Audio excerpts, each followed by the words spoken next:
Hola a todos, bienvenidos a un mundo económico con Z David, en donde ustedes tendrán la oportunidad de ver el mundo con los lentes de la economía. ¿Y se han preguntado alguna vez por qué los países de Latinoamérica se encuentran sumergidos en el subdesarrollo, aun siendo países ricos? El día de hoy vamos a dar algunas de las respuestas más válidas que pueden dar solución a este tema. Por eso tenemos como invitado a Camilo, un gran amigo, estudiante universitario, que nos trae este tema a discusión. Le vamos a dar continuidad a él y espero se queden para que puedan ver las respuestas que les tenemos el día de hoy.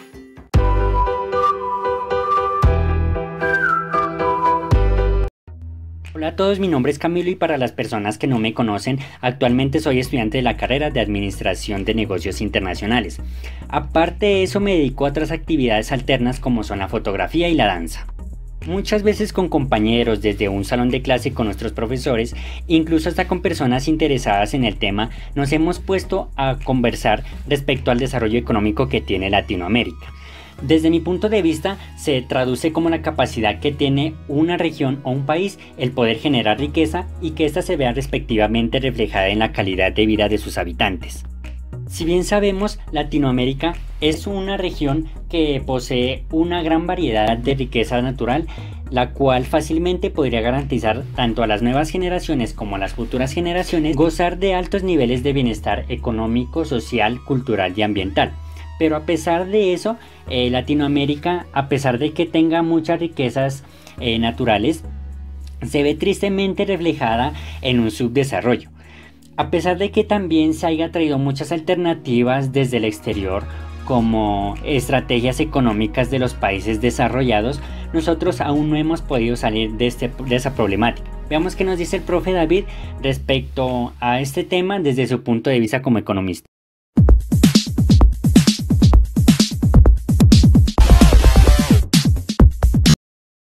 Bien, para este tema vamos a hablar de algunos acontecimientos históricos, como también actuales. Uno de ellos es el Tratado Bretton Woods, el cual al finalizar la Segunda Guerra Mundial los países del mundo prácticamente quedan devastados y con problemas económicos y financieros muy fuertes. Y a través de ese tratado se llega a conclusiones como las de fortalecer el aparato productivo de los países afectados, como también generar de cierta manera una actividad comercial global y el manejo de las relaciones internacionales de una forma pacífica con estrategias comerciales y estrategias económicas. En este periodo, Latinoamérica toma un modelo llamado el modelo de la industrialización por sustitución de importaciones, modelo ISI. Prácticamente este modelo se basa en que la materia prima que genera Latinoamérica o que produce Latinoamérica no va a ser exportada, sino que la materia prima va a ser procesada en su país de origen y de esa manera fortalecer la producción nacional, industrializar internamente el país para luego sí lanzarse de pronto a un mercado internacional. Este proceso del modelo de industrialización por sustitución de importaciones fracasa por la crisis de la deuda. Los países latinoamericanos empiezan a generar deuda externa normal dentro de sus modelos a través de las organizaciones internacionales que ustedes conocen como lo es el Fondo Monetario Internacional, el Banco Mundial, creados en el Acuerdo Bretton Woods, ¿no? Para brindar apoyo financiero deficitario en los países subdesarrollados. Pues estos países adoptan estos créditos financieros y en un momento dado el dólar encarece tanto que la deuda externa llega a valorarse 7 u 8 veces más, generando así una crisis, la crisis de la deuda en Latinoamérica. Los países empiezan a padecer algunos problemas financieros y es el momento en el cual nace lo que se llama el Consenso de Washington.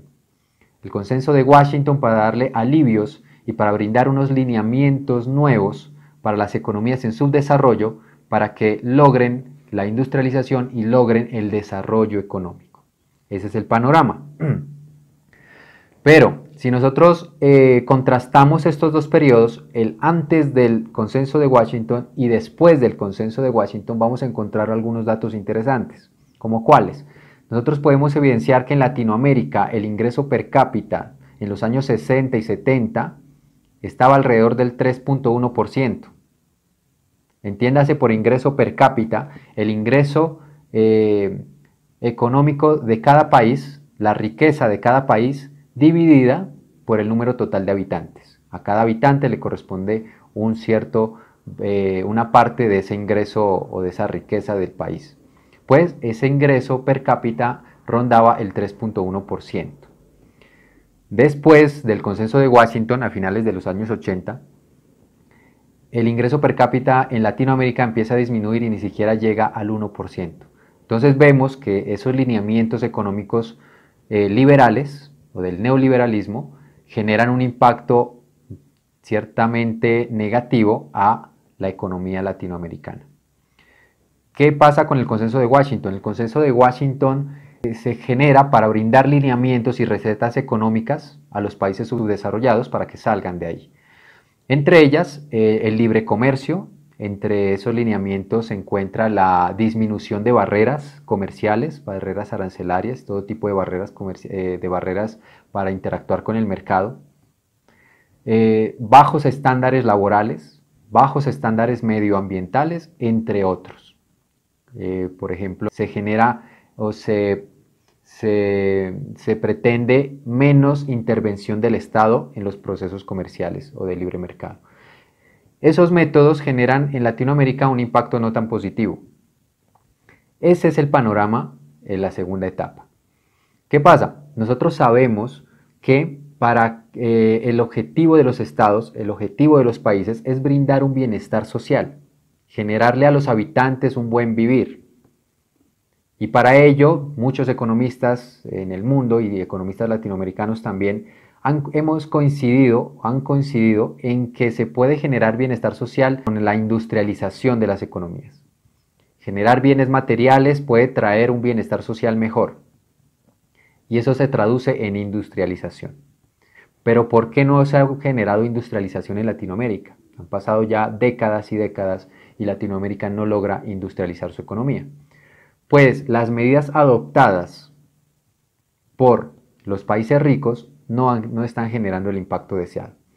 Y si nosotros vamos un poco más allá y analizamos los países ricos y su proceso de desarrollo, vamos a encontrar que estos países han sido muy nacionalistas en sus etapas de desarrollo. Estados Unidos, por ejemplo, cuando intentaba alcanzar Inglaterra, se volvió un país sumamente nacionalista y restrictivo para proteger su industria nacional. Hoy en día vemos que Estados Unidos es uno de los países que más promueve el libre mercado y que más promueve las economías abiertas. Pero claro, una vez que ha logrado ser competitivo y ha logrado fortalecer su industria, fortalecer sus sectores económicos, entonces sí puede ser competitivo a nivel mundial. Pero ¿por qué no se le brinda esa oportunidad a los países en su desarrollo? Entonces podemos analizar que las economías de los países ricos se basan en generar políticas que inicialmente siguen sus intereses nacionales, sus propios intereses nacionales, y una vez logren la competitividad interna, entonces sí generan lineamientos mundiales para poder interactuar y relacionarse internacionalmente. Pero en ese sentido estamos hablando de un campo de juego en condiciones iguales, en donde existen países con quilates muy altos en desarrollo y países con quilates muy bajos en desarrollo, como los países subdesarrollados. Poner a estos dos tipos de países en igualdad de condiciones termina siendo injusto para los países en subdesarrollo, porque no podemos generar competitividad los países latinoamericanos cuando todavía tenemos problemas como problemas de infraestructura, problemas de financiamiento, problemas de las cadenas productivas, y avanzar hacia el libre mercado con estas problemáticas todavía faltas por desarrollar, y competir libremente, sin intervención del gobierno, sin intervención de subsidios, sin intervención de ayudas, contra países que lo tienen absolutamente todo más desarrollado. Entonces, en ese sentido, hablamos de que el modelo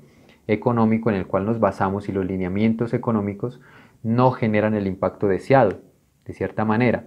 Entonces, la conclusión es que los países ricos o desarrollados, que son los que están a cargo de organizaciones internacionales como lo son el Fondo Monetario Internacional y el Banco Mundial, y estos a su vez son los que brindan los lineamientos o de cierta manera se imponen también estos lineamientos económicos, pues estos países todo lo que promueven y todos los lineamientos que predican nunca los practicaron en sus procesos de desarrollo. Por traerles un ejemplo, las políticas migratorias de Estados Unidos hoy en día son súper restrictivas porque intentan proteger su sistema laboral y su sistema de salarios altos. En ese sentido estamos hablando de restricciones y de proteccionismo nacional frente a una globalización que estamos viviendo hoy en día y que se caracteriza por el libre movimiento de mercancías, el libre movimiento de capitales, pero existe restricción para el tema laboral internacional. En su momento, cuando los ciudadanos hoy en día norteamericanos ingresaron a tierras americanas y en su proceso expansionista y en su proceso de edificación y construcción de su infraestructura, brindaban el libre acceso de personas extranjeras a sus países. ¿Por qué? Porque eran quienes ayudaban en el proceso expansionista y de infraestructura en Norteamérica. Una vez llegado al punto óptimo laboral y al punto óptimo en infraestructura, entonces hoy sí vemos barreras totalmente restrictivas frente a las políticas migratorias. En ese sentido vemos y concluimos que las recetas económicas actuales no tienen una incidencia eficiente en las economías latinoamericanas, ya que los países que los promueven nunca las practicaron en sus procesos de desarrollo. Entonces les dejo este tema de discusión a que se siga opinando sobre él, analizando, y los invito a realizar lecturas e investigación sobre estos acontecimientos históricos de estos dos tipos de países, los desarrollados y los subdesarrollados y su proceso de crecimiento. Los invito a que lo hagan y más adelante nos veremos en un video en el cual podamos analizar cada una de sus opiniones. Los dejo, espero les haya gustado el video. Agradezco a Camilo por su intervención y por traernos este tema a discusión. Si les gustó el video, dale like, compártelo y activa la campanita de notificaciones para que te des cuenta cada vez que subimos un nuevo video.